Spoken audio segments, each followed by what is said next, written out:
What's up? Oh, hell no. Let me close that bathroom door. That thing is way too creepy. Hold on 1 second.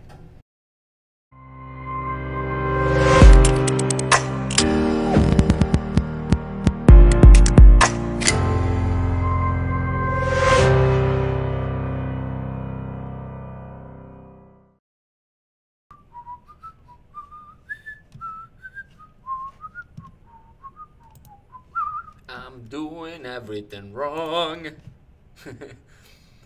Hold on, guys. Give me 1 second. Alright, now I think we're good.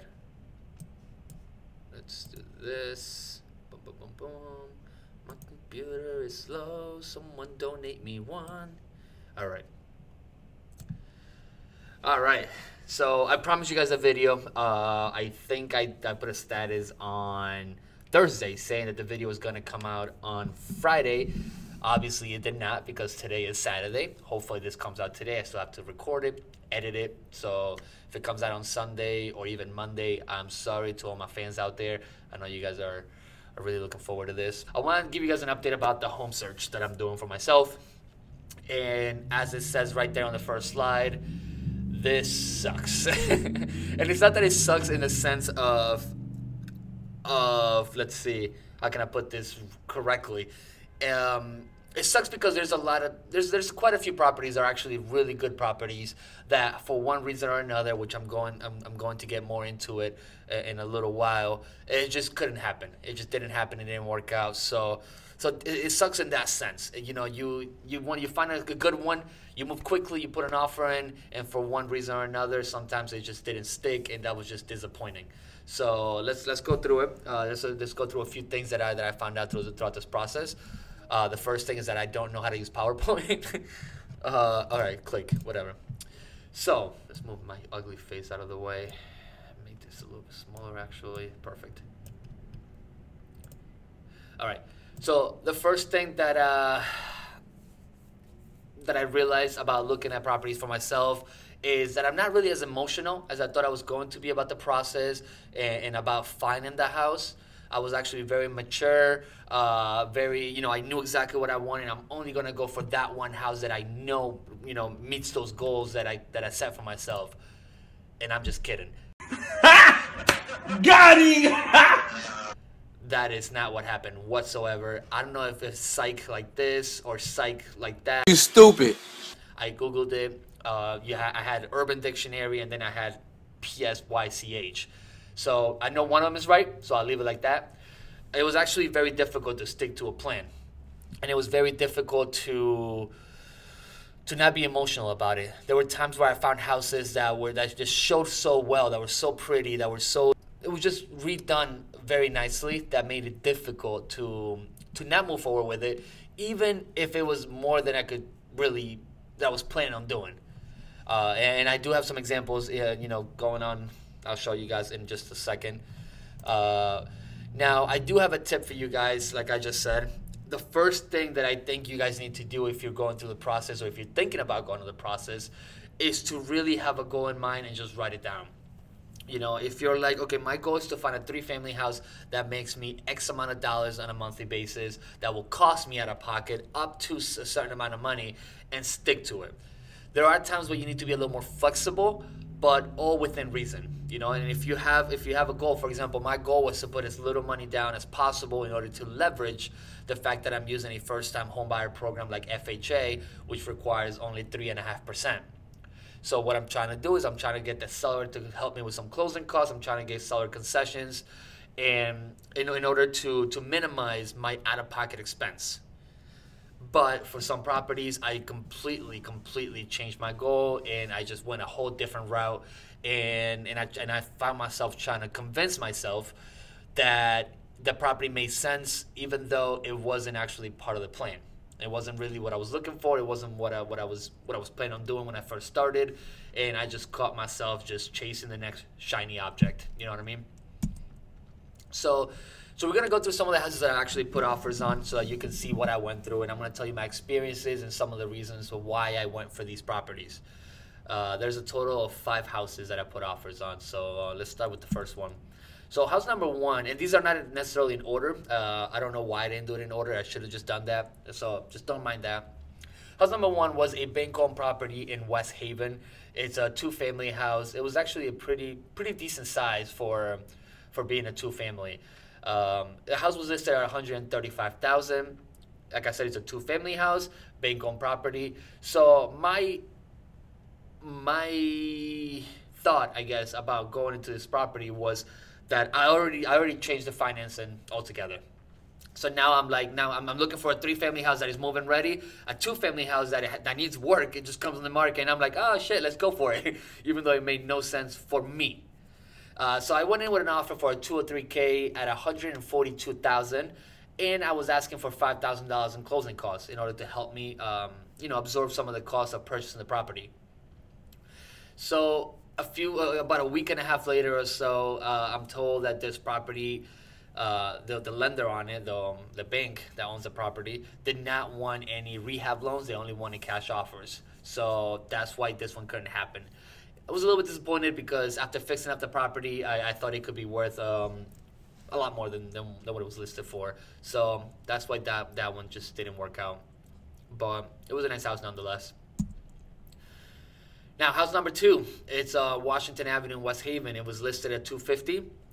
The property actually went under contract once with another buyer, and then it fell through. I'm guessing after going through the inspection process. I'm not sure what they could have found. Maybe it was more work than what they were willing to do. Now, West Haven for two-family houses is actually a really good market. They're going for very, very good numbers. That's the only reason I wanted to see. I wasn't in love with this house. Taxes were high. They were like $70-something hundred, which eats up a lot of the cash flow on a multifamily house. But it was a bank-owned property, and I also did a 203K loan on this one, which is a rehab loan where they give you, just like the previous one, where they give you the money for the property itself, but they also give you the money to fix up the house. So you get all that in one loan, usually with a higher interest rate, with the idea of just refinancing, within like 6 months to a year later, in order to lower your interest rate. Now, because I wasn't in love with this house, I had to get it like at a really, really good price. So I was like, this was kind of like one of those things that I'll just put it out there. The worst they can say is no type of thing. I went in at $230,000 with $8,000 for closing costs. This was the only way that this property made sense for me. Now, I'm not saying the property was worth that or more or less. I'm just saying this is the only way that it made sense for me personally. I was okay with losing it. I didn't care. Obviously, I did lose it because it's probably sold for a little bit more than that. But I wanted to give you, an idea of where I was coming from with this one. Let's move on to the next one. The next one is a funny one, actually. So this is 89 Sylvan Avenue in New Haven. So this is one of the ones that I actually, I stuck to my plan. It's kind of what I was looking for. The house was listed at $279,900, and this was a three-family house. So I went in with my FHA offer. I spoke to the realtor. The house was under contract previously, and so with an FHA buyer. So I knew that the condition of the property were at least fair. I didn't even look at the house. I didn't care too much. When the other realtor told me what the monthly rents were at the house, they were actually very high numbers. But I couldn't find comps that supported the value. But I still wanted the house. So I was like, okay, let me just go at $267 based on comps that I found. And I requested $7,000 for my closing costs so that I can, just absorb some of the costs, like I said before. This house, I never got a response on. I sent it over to the realtor. The realtor received it. A week goes by, 10 days go by, 12 days go by, and nothing. I'm calling the realtor. I'm like, hey, what's going on? I need to, I just need a response. Just let me know so I can move on, or tell me yes so I can get my financing in order. And she claims that the seller just wasn't getting back to her, which it's fine. I mean, it's out of her control. I understand. At that point, I just decided to walk away. I didn't want to wait any longer. It was just being left hanging like that. It's just not a good feeling, especially when you're excited about something. And I thought I was pretty patient. 10 days after putting an offer in, you should have a response. But anyways, let's move on to the next one. That's why that one didn't work out, by the way. House number 4, this was actually the first house that I put an offer on. And this is a funny one because, so this is 74 Shelton Avenue in New Haven. It was listed at $350,000. It's a three-family house, completely redone. And it had more than what a multifamily house in the area should have. I'm talking about like on-demand water heaters, central air, It was just very, very nicely done. The rents were also very nice. The first and second floor were rented for $1,600, which are very, very good numbers. So after going back and forth, my first offer wasn't really that high. I couldn't really justify that value in that area. So it didn't get accepted. So then I was like, you know what? Let me just worry about appraisal when the time comes. And I finally went in at 350. 355 actually, with an FHA offer, and I requested $5,000 for my closing costs, netting the seller 350, which is what they were requesting. But obviously by then, the seller had already had like 2 or 3 other offers, some conventional offers, I guess, or cash offers or whatever, and obviously not obviously, but they decided to not go with me for those reasons. So I learned a really good lesson that day, and that was actually the first offer that I put in. I learned a lesson that, if you want something, if it works for you, if the numbers work and if it's exactly what you were looking for, just go for it. And I do regret that, because I do tell my clients that all the time. $10,000 more, whether or not you're financing 10 grand more or not, it's not gonna make you or break you. And I do understand the process, so I should have just went for it and just worried about appraisal when the time came. Because if I couldn't get the closing costs, then we will figure something out. It's fine. But so yeah, that was actually very, very disappointing. It's a house that I really, really wanted to get, but yeah, whatever, it didn't happen. And now on to the last one, I think. Yes, last one. So this is a house in Wallingford. It was listed at $180. It was a 2-family house. This one I also kind of deviated. I changed my plan on this. I kind of changed it up a little bit, because I wanted to make it work. So this property was listed at $180. So I went in with a 2 or 3K offer because the property needed work. It was in pretty decent shape, but it needed a lot of updating. It was a very old house, but the comps in the area kind of like, they supported the price, I guess, or the value of where it was. The comps were from 230 to 240 ish, maybe even 250. So there was a lot of margin there for what it needed. So I went in at 185 with $7,000 for closing costs. I thought it was a very solid offer, and I was hoping that the seller would take it. So on this one, I requested confirmation that my offer was received a few times, and I didn't get anything. And then all of a sudden, the property went under contract, and here I am, not even. I mean, I guess that was my response, I guess, but I never got an official response from the seller or the other agent regarding my offer. So that was a little bit disappointing, but it is what it is. So yeah, I think I just said a lot of times. I'm sorry about that. Just kidding. But so yeah, so that was the last house I put the offer in. So in conclusion, I didn't get shit. That's the reason why I haven't put up another vlog explaining the next step of the way, because I haven't gotten anything.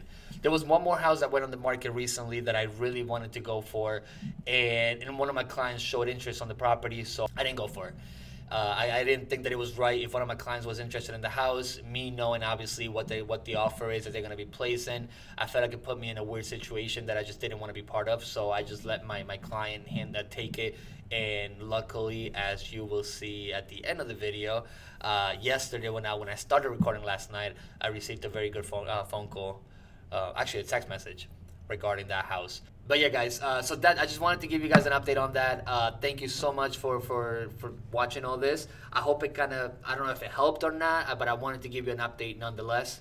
My name is Gustavo from Key Property Group. I appreciate it. Have a nice day, guys.